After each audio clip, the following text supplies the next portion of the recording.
ወልድኪ ነፍሳተ ሶባራየኪ በእሳተ ኩነኔ ዘሃሙ ማርያም ትብሊ በንቲ አዎሙ። ሊሸጠው እንደመጣ እያወቀ ይሁዳ በሐሰት ፍቅር ሲያቅፈው የጌታችን ልቡን ምንኛ አሳዝኖትና አሞት ይሆን? እርሱ ግን ይህንን ሕመም ታግሶ ተቀበለም።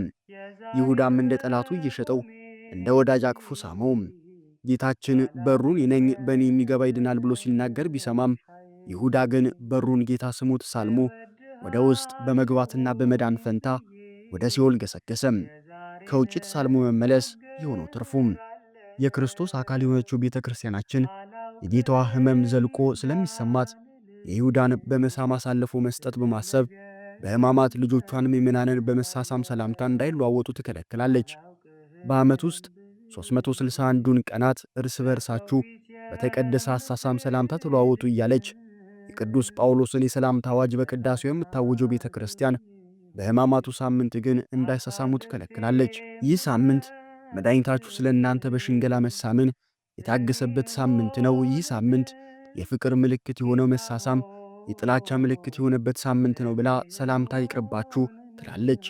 ምእመናንም በዚህ ሳምንት ውስጥ ሰላምታ ሊለዋወጡ ከጀመሩ በኋላም ሕማማት መሆኑን አስታውሰው ቆም ሲሉ በዚያው መድኃኔ ዓለም ክርስቶስ በይሁዳ መሳም ተላልፎ መሰጠቱን ለቅስፈት ያስባሉ። ይሁዳ ጌታችንን ያለ ፍርሃት ቀርቦ ሳመው። መሳም የጥልቅ ፍቅር መገለጫ ነው። ይሁዳ ጌታችንን ያለ ፍርሃት ቀርቦ ሳመው። መሳም የጥልቅ ፍቅር መገለጫ ነው። ይሁዳ ግን በመሳሙ የልቡን ጥላቻ የሚገልጽ ተንኮል ሰራበት። በዚህ ምክንያት ይሁዳ ክፋትን በልባቸው ይዘው የውሸት ፍቅርን ለሚያሳዩ ሁሉ ምሳሌ ሆኖ ቀረም። ቅዱስ አምብሮስ ይሁዳን እንዲህ ይለዋል። የመሳምን ትርጉም የማታውቅ ይሁዳ ሆይ ጌታችንን ልትስመው ቀረብክ። የሚፈለገው ትልቁ ነገር ግን በከንፈር መሳም አይደለም፣ የልብና የነፍስ መሳብ ከሁሉ ይበልጣል። ይሁዳ በዚህ ድርጊቱ ከእርሱ ከቀደሙ ክፎች ጋር ተመሳሰለም። አሳቢ መስሎ የሰይጣን ማደሪያ የሆነውን እባብ በፍቅር መሳም አታላም።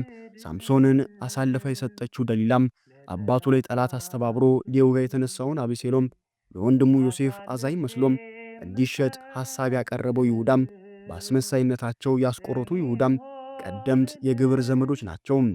የይሁዳ መሳም ለጌታችን ከችንካር የከፋ ነው። የወዳጅ ማቁሰል የታመነ ነው። የጠላት መሳም ግን የበዛ ነው።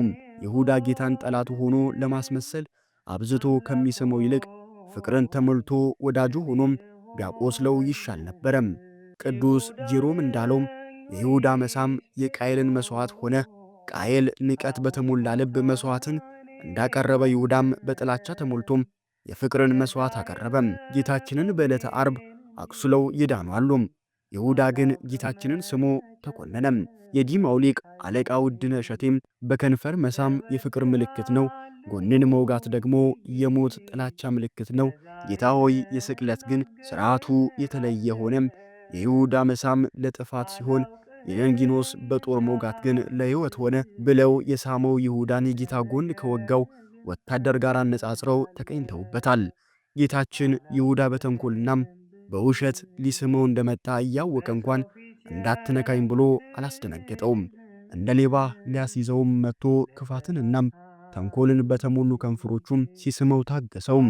ሊያስይዘው በመጣበት ሰዓት ለትዕግሥቱ ወሰን የሌለው ጌታ የይሁዳን መሳም ተቀበለም።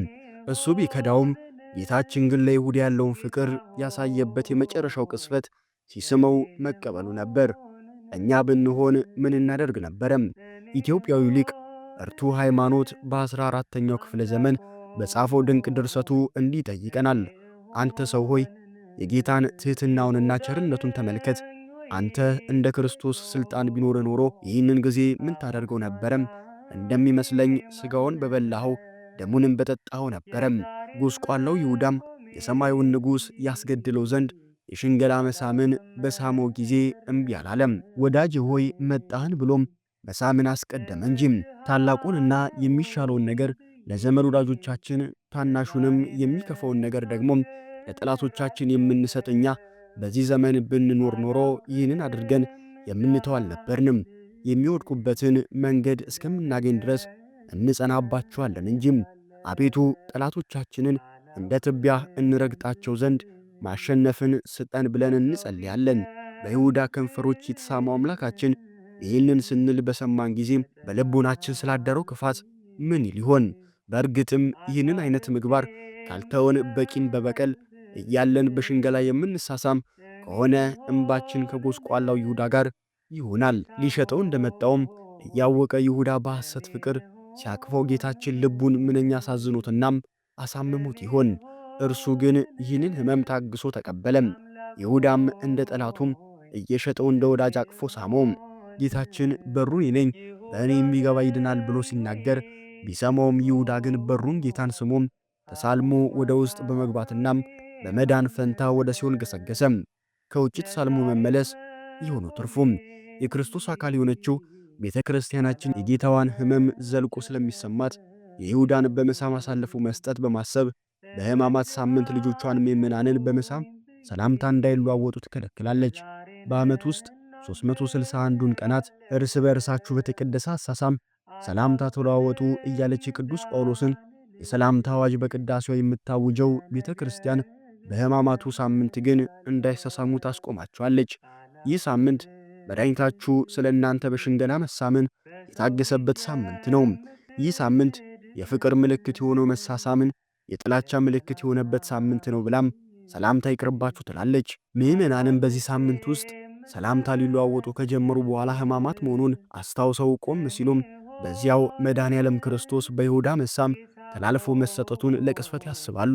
ጌታችን ኢየሱስ ክርስቶስ ይሁዳ ከሳሙ በኋላ ወዳጄ ይሁዳ ሆይ ለምን ነገር መጣ በመሳም የሰው ልጅን አሳልፈ ትሰጣለህን በማለት እንደተናገረም ሁለቱ ወንጌላውያን የጻፉትን ገጥመን በማንበብ መረዳት እንችላለን። ወዳጄ ይሁዳ ሆይ ለምን ነገር መጣ በመሳም የሰው ልጅን አሳልፈ ትሰጣለህን የሚለው የጌታ ንግግር ጠላቶቻችሁን ውደዱ ለሚለው ቃል ተግባራዊ ምስክር ነው።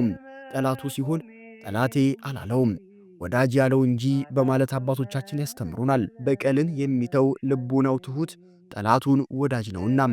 ፍቅርም የተጓደለውም በይሁዳ በኩል እንጂ በጌታችን በኩልም አልነበረም። ሊቃውንት የሰው ልጅ አሳልፈ ትሰጣለህን የሚለውን ቃል ጥልቅ ነገረ መለኮታዊ መልእክትም ያለው ነው ይላሉ። ጌታችን የተሰወሩ ምስጢራትንም በመግለጥ ይሁዳ በትክክል አሳልፎም የሰጠው ማንን እንደሆነ ተናገረም። የሰው ልጅ በማለት ማንን እንደከዳ አስረዳውም። የሰው ልጅ በማለቱ ሥጋን በመልበሱ እንጂ በመለኮታዊ ባህሪው ተላልፎ ሊሰጥ ሆነ ሊያዝ እንደማይችልም አስረዳም። የሰው ልጅ አሳልፈ ትሰጣለህን የሚለው ቃል ደግሞ ከላይ እንዳየነው የክርስቶስን አምላክነት ለሚጠራጠረውና ጌታ ሆይ ብሎ ሊጠራው ላልወደደው ይሁዳ ምጸታዊ ትርጉምም የሚሰጥ ንግግር ነው። ቅዱስ ዮሐንስ አፈወርቅ እንዲህ ይላል፣ መምህርህን ወይም ደግሞም ብዙ ነገር ያደረገልህን ጌታህን አሳልፈ ትሰጣለህን አላለውም በማለት ካስተዋለ በኋላ የጌታችንን ንግግር ሲያብራራም እንዲህ ይላል፣ ጌታህንና መምህርን ባልሆነ እንኳን ኖሮ ንጹሕ የሆነ ልጅ አሳልፈ ትሰጣለህን? በከዳኸው ቅስፈት ትስመዋለህን? መሳምን አሳልፎም የመስጫ ምልክት ታደርገዋለህን? ሲለው ነውም ብሏል። ይህ ንግግር በፍጥረቱ መዳን ተስፋ የማይቆርጠው ጌታም ለይሁዳ ያቀረበው የመጨረሻም የሚያራራ ትምህርት ነበረም። በዚያች ልብ የምትነካ ጥያቄም ይሁዳ ሊመለስ ይገባው ነበረም። የምንሰጠው ምክር ፍሬ አልባ ቢመስለንም እንኳን ወንድሞቻችን ከመምከር ማቋረጥ የለብንም። የምንጭ ውሃ የሚጠጣው ሰው ባይኖር እንኳን መፍሰሱ አያቆምም። ዛሬ የማይሰማ ነገ ይሰማ ይሆናል። አሳ አጥማጅ ቀኑን ሙሉም ባዶ መረብ በባህር ውስጥ ጥሎ ሊውል ይችላል። በመጨረሻዋ ቅስፈት ግን አሳ ሊያጠምድ ይችላል። ለዚህም ነው ጌታችን ኢየሱስ ክርስቶስ ይሁዳ እንደማይሰማው እያወቀ እንኳን እስከተያዘበት የመጨረሻው ሰዓት ድረስ ምክርን መስጠቱን አላቋረጠም ይላል ቅዱስ ዮሐንስ አፈወርቅ። አዎን ጌታችን የይሁዳን ነፍስ ወደ ቅድስና መረብ አጥምዶ ለማስቀረት 3 ዓመታት ሙሉ ያለማቋረጥ እጁን ዘረጋም። ተይዞ ሊሄድባት ባለባት ምሽት እንኳን ይሁዳን ለመመለስ የፍቅር ቃል አናገረውም። የወደዳቸውን እስከ መጨረሻው ወደዳቸው ይለናልና። ምንጫችንን ዲያቆን ሄኖክ ኃይሌን አደረግን። ይቆየን።